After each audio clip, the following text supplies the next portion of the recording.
Hey, this is Raymond for RPAD TV here with Jason, who's going to tell you all about an exciting first-person shooter called Rekoil.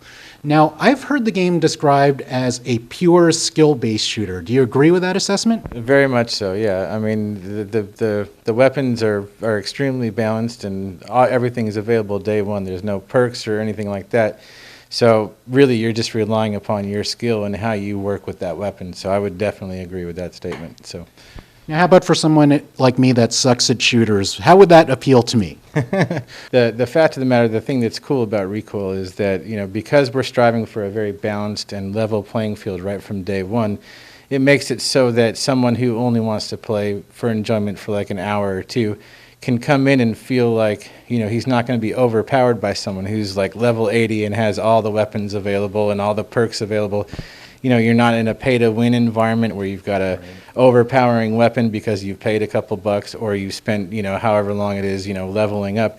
Your tool set is going to be exactly the same as the guy who's played 80 hours, and so that's what's really cool about Recoil is it allows someone to come in, play a very hardcore, almost pro-like, shooter game, but still have the same tool sets as everybody else, and makes it really fun to jump right in and, waste an hour and have a good time. And for people that are super into shooters, it seems like the last 4 or 5 years, publishers have been emphasizing team-based games, and yours emphasizes one-on-one skills. Well, we do have the team modes in there. I mean, we played 4 or 5 maps there or whatever, and those were all deathmatch, setups. So basically that game type is, focusing just on you versus everybody else. But we are offering team deathmatch mode, which is, a pretty standard fare. Capture the briefcase, which is our version of capture the flag. We've got a domination mode. We have team hold the briefcase, which basically, you get points for the longest amount of time that you hold the briefcase. And we've also got a deathmatch version of that, which is, just called Hold the Briefcase, and it's, basically deathmatch but with an objective.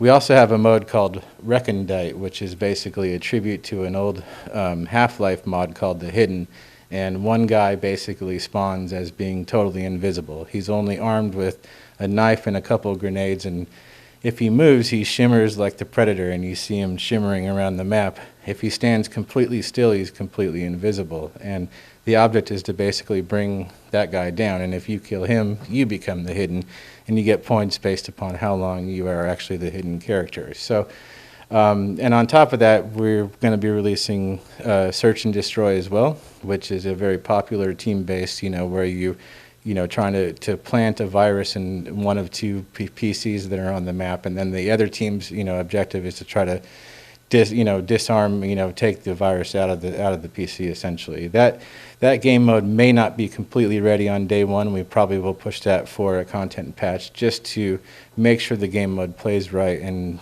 as expected by everyone. But it also will give us some more content that we can release as we patch things as well, because there's always going to be small little tweaks that you're going to do even after launch. I mean, a game like Payday 2, for example, fantastic product right out of the box, but they've already done 13, patches. So rather than just doing code fixes and that type of thing, we'll have something in our back pocket to add for more content to, get people's attention and keep it, the playability fun. And so, that's what we'll do with that. So. Going back to the briefcase, doesn't that just make much more sense than a flag? Why would I want to capture a flag or protect the flag? Yeah, Why'd you go with the briefcase?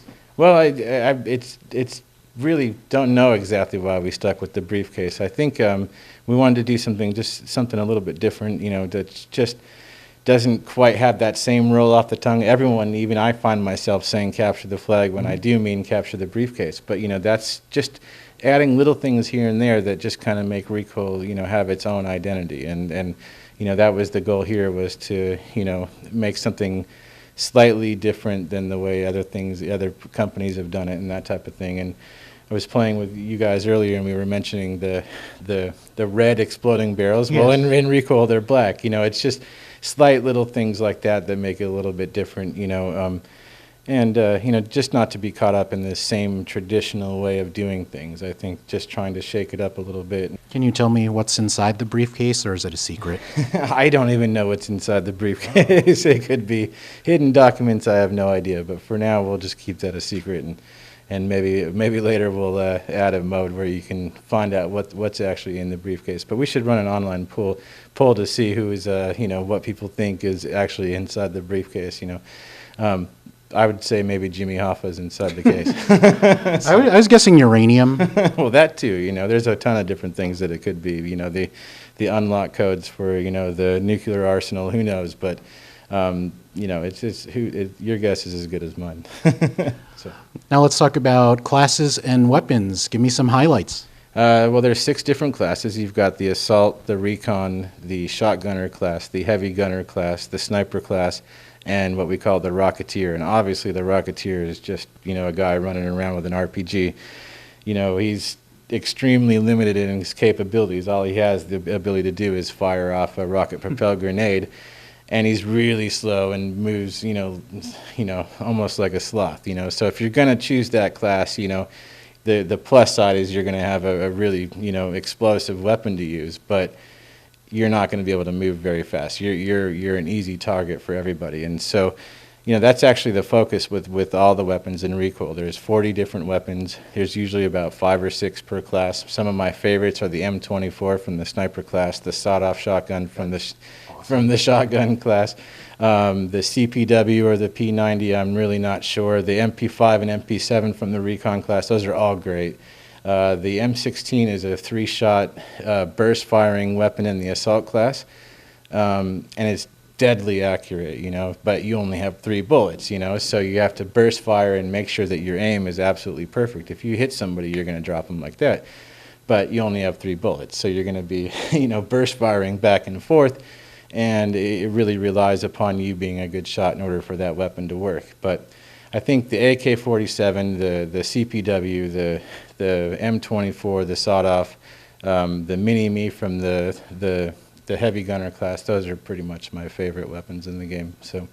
And for people that don't know the platforms and release date, what are your targets? Well, we'll be on Steam. You'll probably be able to buy it on Amazon and other sites like that, but it'll be actually functioning through Steam. And we're looking at November 4th through the 2nd week of November. We're waiting on an official date from Valve at this point.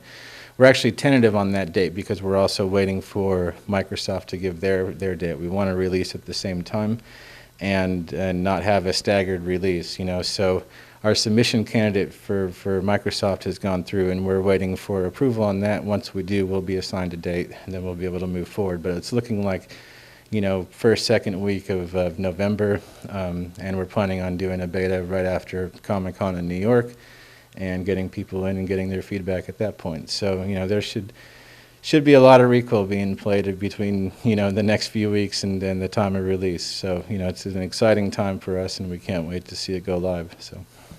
Excellent. The game looks awesome. I can't wait to play more of it. And for more information on Rekoil, hit up Rekoil.com, and be sure to check out my friend Paul's preview at paulsemmel.com.